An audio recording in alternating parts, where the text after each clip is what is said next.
Hello, everyone, and welcome back to Abibi's 101. And today is a very solemn day because, unfortunately, we have to say goodbye to Little Titty. R.I.P. R.I.P. Little Titty. I know you were out there gangbanging and all, but it's truly a sad day. Little Muskrat as well. Both of them. Little Muskrat, Little Titty, and I heard one more. Who was the third one? Lil Nickel. Lil Nickel. We lost all three of them today, unfortunately. God rest their soul.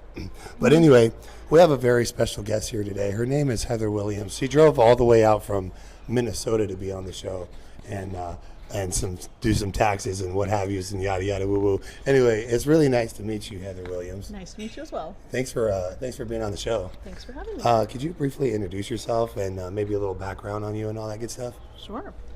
So like you said, my name is Heather Williams, and I am a divorced mother of two. I have two daughters, 11 and 13. I live in Minneapolis, and I have made friends with this gentleman here, and that's about it. Perfect. Oh, did you mention you were in corporate sales for Target? I did not. I shouldn't mention that. I'm the corporate world. Oh, yeah, we can cut that out too. Yeah, let's put that Yeah, out. we can cut that out. 'Cause I don't want them. So today's topic is divorces, particularly in America.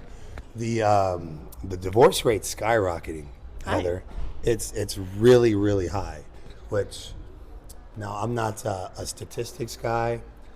I'm not a rocket scientist, obviously, but high divorce rates can't be good for the family. They cannot be good for dynamic family. Would you agree?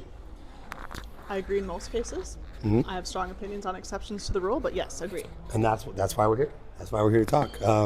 So you were recently divorced or semi-recently? Could you Almost 2 years, yeah. 2 years? Could you tell us a little bit about the divorce? Maybe why it happened. A little background on who initiated. Just stuff like that. Sure. Yeah. I would say the best way I can sum it up is that my ex and I were very much roommates and going through the daily grind of life and not really fully connected anymore, I would say. So we were kind of just friends, and there was not really any physical element going on, and that's for a lot of reasons: lack of connection, busy with kids, things like that. I think that you'd have to say that we were sort of at the place where we were questioning it, but I'm probably the one who said the words, who You were the one that who initiated the divorce. fully initiated. I would say that was me. And how old were you guys when you met? How long did you say you guys were married? We were married for 11 years. Yeah, we were young when we met. I was 23, Okay. and he was 24, 25. So we were young. I had only ever had one serious relationship before that, which was someone from high school through college. So never experienced any other relationship. He only had one, more serious girlfriend before me. So He was your first serious relationship period? second. Oh, second. Right, Okay. but I didn't have a ton of experience. I didn't in college date multiple people or anything, so it was truly went from one boyfriend and then a few months later met who would become my husband. Gotcha. And did you guys kind of change over time, or did he change over time? We both did. We you for both- sure you both did? We Yeah. matured a lot, and just kind of made different decisions about jobs and realized what more we wanted to do with our careers and Gotcha. schooling and all that stuff. So we definitely changed. Right, and sometimes that happens in relationships. Is no matter how much you guys, how strong the bond is, or how much they love each other. Sometimes when you grow, either your tastes change or your aspirations change, and you guys just either drift apart or you want to go different directions. And it's no one's fault. It's just life. It's just part of growing up. Yeah. That's actually what happened to me and my first serious relationship. Actually, it was everything about the relationship was damn near perfect, and we hardly ever argued. I honestly don't remember one argument, but it finally got to a point where we finally had a long-term goal and what we wanted at a life talk. And she wanted like a country girl, simple life, and I wanted the complete opposite and had all these crazy, or what seemed like, especially for a 21-year-old, crazy Right. dreams and aspirations. And when I finally had the talk, she was kind of like, okay, like, what do you really Not want? aligned, yeah. Like, what do you really want, though? And I was like, oh, crap, where do we go from here? Yeah. Yeah. Like, you know what I mean? Because that was the moment where I was like, I respect her to the point where I'm not going to ask her to change. Right. and she didn't want me to change. And that's how I feel like you have to end it. You can't just drag it along, which some people do. Some people make that mistake. And I'm here to say, no, don't do that. If you're unhappy, it's better to have that conversation. If one person's willing to sacrifice or have that conversation, don't just, you know what I mean? Like, don't just force a facade of happiness, because that's going to be bad that's just going to be messy as hell. I mean, that's going to be bad. If there's kids involved later, that's going to be bad on them. That's going to be bad on your guys' health. It's better just to have the conversation. If you guys don't want to meet middle way, or then it's just better to go your separate ways before things get a little hairy. Did you guys have conversations before, or I would say towards the end, or towards the end? I would say there's a couple other factors that played into it. I have the two daughters, like I mentioned, are complete opposite personalities. So one was very interested. She's a homebody. She wants to stay at home. She feels more comfortable there. Is that the older or the younger? The older. Older the daughter? The younger one is me. She wants to go out, be social, be doing things all the time. And so, we would divide and conquer as parents. Well, pretty soon it was like him and daughter one were at home, me and daughter two were out, and all of a sudden you're doing that pretty consistently, and we're all of a sudden living these sort of separate things where I'm realizing I like being out, I want to be doing these things. Have you always been outgoing like that? Yeah, I would say so. The husband was more introvert, or?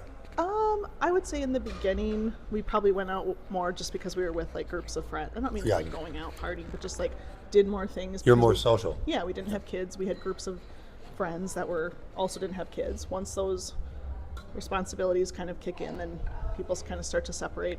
But I still always had this, like, I really want to be doing things. And it wasn't that he wouldn't have done them. We couldn't leave the one daughter home, obviously, right? Yeah, He's like, I'm cool staying home. And I always admired that, because it was like, I'm the one cool going out, so why wouldn't we take our natural place to do what we want to do? Who was the one that wanted to be home? He was? Yeah. Okay, yeah. And if he's more of a homebody. Right. He would have gone out, clearly, and done stuff, but and we did when they were really little, but once my older daughter started really kind of being like, I kind of want to stay at home. The prime years of... Yeah. Then he was like, I'm completely cool staying at home with her. Like, that's fine. And so it was a relief in the beginning, because we each could do our own, I'll take this daughter, you take her. But I think when you do that enough, we really felt like we were all of a sudden in separate lanes. And True. I started having these realizations of, oh my gosh, I wish we were doing more. I want to be doing more. I want to travel. I want to do this. And with kids, and it just wasn't always possible. Well, did both of you guys have that realization you wanted to travel more, or is it? No, I mean, just you? I think that was more me. I think I've always wanted to push the envelope on what we probably responsibly should have done financially. Right. Like, I'll own that. And now your daughter is a little bit older, right? Yeah. Now she's 13, and she's still a homebody, but it's not. You don't have to do the divide and conquer like we did, right? Like, she'll go to some places, or she can stay home alone for short periods of time. Yeah, she's old enough. She couldn't. She couldn't then, so we just kind of were living separate lives, and then we did the whole what we called the sleep divorce first, which is truly because I snore like an animal. It's not okay. Wait, you said you snore? Say it again? Snore like an animal, like a grizzly bear. And so I don't blame it. I never was like mad about it. He's like, I gotta sleep in a separate room, which. So he was a light sleeper, because I'll be honest, I didn't notice you snoring at all. I didn't notice you snoring, because I'm such a heavy sleeper that I don't even notice.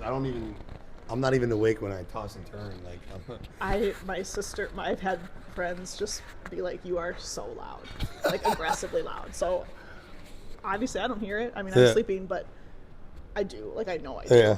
Oh, and he could attest. I mean, he was next to me every night. Like, he could attest to it. Yeah. So that was his last straw. Yeah. So he started. He's like, you know what? Rooms. This isn't gonna work.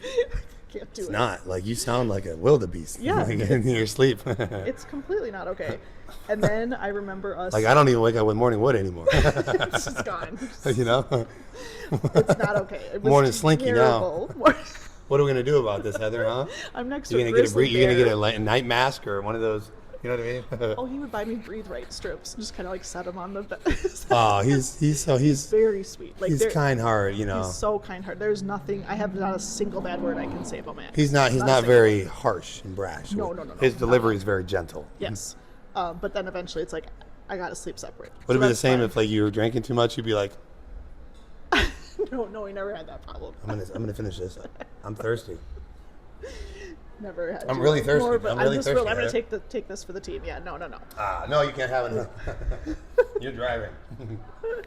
Yeah, we definitely. I just remember that kind of being. We talk about it now as sort of like this moment of, all of a sudden you've got me going up the steps, him going down the steps, and we say goodnight, like, and then I'm kind of realizing in retrospect, not in the moment, but in retrospect, I'm like, I am sad about that. We just said like goodnight and then walked into separate rooms, and that was the norm, and that was okay. Wait, I'm sorry. You say separate rooms? Yeah, You guys slept in separate rooms? because of snoring. So, is that, correct me if I'm wrong, but you think that's where you started to have maybe like In retrospect, I don't possibly think your it's, feelings might have subconsciously at least started? yeah. I'm not going to say that the snoring did not cause a divorce. Like, let's be Right, clear. yeah. I remember not even trying to make a conscious effort, though, of like, well, let's hang out and, cuddle before bed, or let's watch a show together before bed. It was just like, good night, separate. Heather, I would have tried Separate earmuffs before letting you sleep on your own. I mean, because if you think about it, how old were when he started sleeping in a separate room? How old were the kids? Were they? Let's see, 6 and 8. Because I don't know if you guys thought about this, but the kids seeing the parents all of a sudden sleeping in separate rooms may not be. It may not. Who knows? They were this is always my asleep opinion. first. To be They fair, were asleep They were first? asleep first. Okay, good. I mean, if they did see it, we would joke about me snoring. So I don't know that. I agree with what you're saying, but I don't know Yeah. that was. And maybe I'm overthinking it. I don't know. But for Yeah. me, like, I always think back to when I was a kid. You know what I mean? And I was like, if my parents always slept in the same room. Yeah. In fact, and my room was the one across from theirs. So I would actually hear some hanky-panky going Oh. on sometimes. Did not experience that ever. I wasn't the kid to be like, either I was just like, oh, that's cute, that's cute. That's So cute, okay, that's yeah, cute. But if it was like, I'd be worried if it was like, okay, they're lovey-dovey all the time to like separate rooms. As a kid, I'd be like, what's going on? You know? This is what's interesting. So my parents, who also got divorced, I feel like I sort of relived their marriage and divorce a little. I remember vividly one time watching my dad put his hand on the small of my mom's back. That's like a kind of an intimate gesture, right? Right. And I remember it because I never saw it. And so in my head, I remember that moment and being like, oh my gosh. Cute, Like or- that stuck out. Yeah, I thought it was cute, but it also stuck out to me. And that's kind of crazy that it stuck out to me. You Because- remember little things like that. Yeah, but like you should have seen it enough where it was like that seemed normal. And to me, it was abnormal. It stuck out because I was like, Because they weren't wow, usually affectionate. Right, Dad's Oh. like, putting his hand on Mom's back. Like, wow, I remember. Like, I can picture the coat she was wearing. I can see it, and so we were more affectionate than that, I would say. But I also did not have your experience of, like, if my parents were in separate rooms, I was like, this is normal. Sorry, it's the dude. It's the dude. I love the dude. It's one of my favorite movies of all time. Lebowski. I love that. So good. We're keeping that one in. Absolutely. Yeah. So to me, your experience wouldn't have been mine. I would have been like, it's totally normal that they're sleeping in separate. Mine was the opposite. See, my parents, especially my dad. My mom was the more like, okay, we're gonna act civilized, like nothing crazy in front, especially in front of the kids. My dad would be like, Wildebeest. have no problem coming up while she's cooking dinner. Spank. None. Oh She'd my be gosh. like, stop, like tell him to stop, and he None. speak None of that. speak Arabic, like because even when I was really young, I even knew what it meant, like na ametaraki, which means you're not wiggling. You're not shaking. If I had heard a rolling R in my house, like I can't even do it. Na'amataraki. If I ever heard that, I would have been shook. My mind And would she'd have be been like, blown. she's like laughing, but she'd be like basically at the same time like, shut your That's ass up. actually adorable. I did not experience that, which, Oh. looking back, is sad. It's super sad. Yeah, it is because seeing that has me and especially my first relationship. And you know this, I have no trouble with PDA. Right. In fact, I'm like the poster child for PDA. I don't care who thinks this. I don't care who rolls their eyes. I don't care I don't care. In fact, I love that about you. I think those that's are the cool. people that I target. If I see any kind of eye rolling, I'm like, I'll pick the girl up and go over the top. Like, oh, what's that, sir? I'll spank it right in front of his face. I think that's great. I'm finding that I'm more like that now. It's not that we had some affection, but I definitely like petered out over time. I also want to add an important cliff note here. Parenting and doing distance learning through COVID 100% accelerated. Distance learning. Explain that. So when COVID lockdown happened and kids couldn't go to school, Like, you had to be their teacher at home, right? Yeah. Like their teacher would set assignments and there would be some Zoom calls and whatever. But we're also both working full time. Did you like that? No, absolutely not. Oh, okay. It sucked. I hated it for the kids. I hated it for me. I hated it for my ex. It was tedious. It was annoying. It was so hard. Oh, geez. So hard because you're trying to work a full-time job on your computer, but they also have to get schoolwork done. You're trying to entertain kids. Oh, so you're juggling both. It was the All most three. stressful time period. Like I actually hear songs from when COVID happened, and I shut. You down. hate 'em. I can't. Like I can't do it. Speaking of which, what that one? Will you be my little quarantine? That reminds me Oh of gosh. Yeah, no, or is this the way it ends? Nope. I give you. I love it's that a song. no. It's just a no. In fact, I'm gonna blast that song when I get in I the think car. that should be the outro of this episode. I can put it in. I can put it in.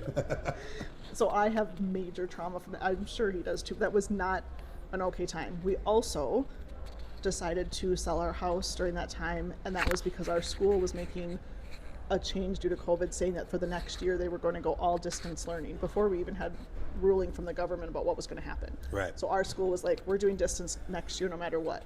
That was a huge trigger for us to find a new school because my older daughter has ADHD and like not okay. We couldn't do that to her. Right. So then we sold our house, and then so now we're moving. We moved in with my mom for a couple months while we looked for a house, and while we sold our house, we are working. We have 2 kids that are trying to be in school. We are living with my mom. We are on a mattress on a laundry room floor. He got laid off during this time. I mean, a lot of things happened at once. All during COVID? All during COVID. What business, if you don't mind me asking, what business was he in? Marketing for a big corporation too. They were laying off a lot of people. Yeah, and his job involved a lot of trade shows and events, which weren't going to happen anymore at that time. And he was doing them all in Minnesota? No, they were travel ones, but like Okay. no events were happening. Right. So we've got someone laid off, but we also just sold our house and are looking for a new one. We're in my mom. I mean, it's you can just compile and compile and compile. And what year did you guys get divorced? 22? Yes. Yeah. Yep. So we got our new house, and we moved in, and things were going well. I don't ever want to say like, oh, it took a downturn at this time. Like it was a slow drift that kind of like came to a head, I guess. But there wasn't this like D-Day situation of, Well, this is it, I'm out of here. Like it was never like that. The thing I love the most, Heather, is you guys must have done something very right and respected each other because you guys are still friends. Really good friends. Really good friends. Really good friends. And you guys still talk to each other about a lot of stuff. Yeah, so Yeah. I will say this, it was very amicable divorce. I remember that the divorce, it wasn't a divorce lawyer, it was like The mediator. mediator, thank you. Yeah. Said like, you guys we wrote the papers and brought them to him. Like that's what we did. He was probably like, yeah, he's like, you had all this straightened out, and we were like, yeah, because we agreed on all of this. It does not mean that this didn't hurt deeply. Like it was super painful. It was a relief that that we were amicable. painful but because it's still tough to hurts. see a good friend. The ending of a relationship. Yeah, like it's tough. It's Of course a it's grief. tough. One of the hardest things I ever do was break up with my first like, girlfriend. Horrible. And Terrible, so yeah. it was that, but it was also like we respected each other enough to kind of go through that process and make sure each other was taken care of during that. So I remember the mediator being like, you guys have had the most like seamless divorce I've ever seen. It was a He breeze. said, you should write a book on how to do this respectfully for each other because you two have done a huge service to your children by doing this. Yeah. Not just for each other. Right. Like a role model for couples, anyone going through a divorce. Yeah, I mean, I think on my next dating profile, I want to write like, "Will be a smooth divorce if it gets." AKA like, still friends I'm a with good divorcer. still good friends, in quotes or in parentheses, just friends. Yep. Anyway, Yeah, I remember that. I also remember, like still friends with my ex-husband, right, and just friends. Because now everyone's like, what do you mean you still talk to him? Are you still, hooking up? I'm like, no, Everyone we always has this. truly have this respect for each other. Our living arrangement is pretty unique from what I hear from most divorced couples. We have a custody schedule. It's 1 week on, 1 week off, but we kept the house we live in, and then we each got a separate property, a condo. He got one, I got one, and then we move in and out of the house. So our children don't move, we move. He'll stay in the house for a week while I go live in my condo, and then we'll switch. I'll come live in the house with the girls, and he'll go to his condo. Right. That kept it so that they were in the same home, the same school district, the same neighborhood.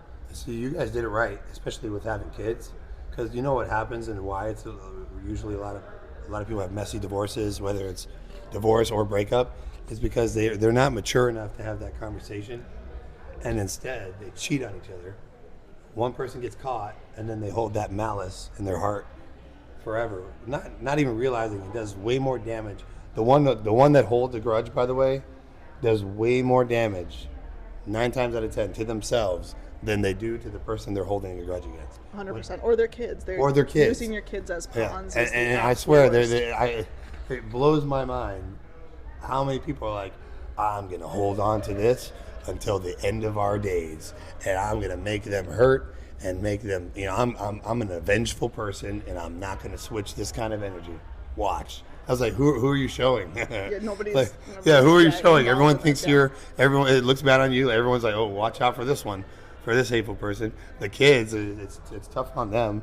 And the person that they're holding this revenge malice against, they probably moved on long time ago. I think that we were talking about this earlier, right? Hurt people. Hurt Right? people, yes. And so that's what happens in those cases. And both of us were obviously hurt, but it was with enough respect that we weren't going to screw each other over because we have kids that are watching this. And you're right? more mature than that. And we did a living arrangement for a while where I stayed in the house, and then he moved out. And I will always, always, always feel bad.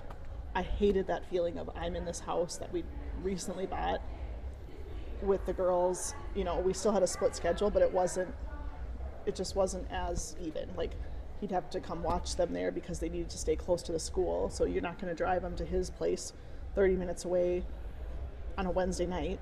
Like, so he would come, like, basically watch his own kids at his old house while I would just go run errands, just be out of the house and let him have that time. And I will always have I just felt sick during that whole time. Because if I'm him, I'm like, you're still living here.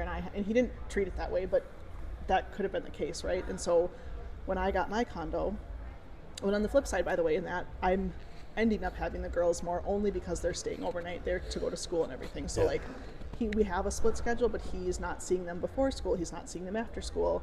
It's kind of that whole thing. So when we did this split living situation, the condos, it evened everything out 100%. So now I had the moment where I had to leave the house with my bags and walk into an empty condo and go, holy shit, I just had to leave my house. Like, I just watched my girls as I left my house. That's what he had to experience. He moved into the house, or back into the house with, for every other week, and he was like, holy shit, she was doing this in the morning and afternoon for school. And so we both literally walked in each other's shoes. And the second that we changed that living situation, we became best friends again because we were like, I just saw what you dealt with. Yeah, but you never lashed, even when you were going through that tough time, you never lashed out on each other. No, absolutely. And I will always take pride in that. And I was going to say, that's where that next level of maturity comes from that very few people are able to have. That's what I'm saying. Like, I have someone could say, like, oh, tell me what you really hate. I don't have a single. You don't give into that nonsense, and never do. Word I could say Nobody give into that nonsense. You're just doing a disservice to everybody involved. Misery loves company. Remember that. If people are miserable, they're going to try to make other people miserable. They want to try to bring misery out of you. Don't fall into that trap. Cheers to you, Heather. Thank you. Yeah, appreciate it. Cheers to being a good divorcee. Yes, ma'am. We're going to do a halftime now because we got to check on the other Habib, Anthony. Yeah, we got to make sure he's alive. You only have Habib 50.5 right now. All right, perfect. We'll see you guys in a little bit. Good job, Heather. Thank you. You're the bomb.com. Bomb.com. No, I said it first. Damn it.